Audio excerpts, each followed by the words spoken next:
Welcome to Chillin' 101. We hope this video helps. You start by connecting the Apple TV to your TV and network because physical links let the device boot and reach Apple services. Plug the HDMI into an available TV port and the power cable into both Apple TV and outlet. If you prefer wired stability, plug an Ethernet cable into your router. Otherwise, make sure you have the Wi-Fi name and password handy. Once powered, switch the TV to the matching HDMI input so you can see the Apple TV setup screen and proceed. You will now walk through the on-screen prompts because they configure services and permissions. Select language and region first so time and store options are correct. Make your network choice. Pick your Wi-Fi name and enter the password, or confirm Ethernet is active.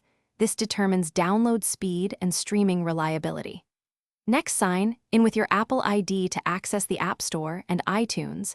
This authorizes purchases and rentals. Make sure to enable location services and home sharing if you plan to use remote iTunes control or local library streaming.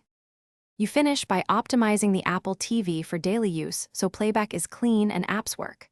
Open settings to set display resolution and audio output that match your TV or receiver.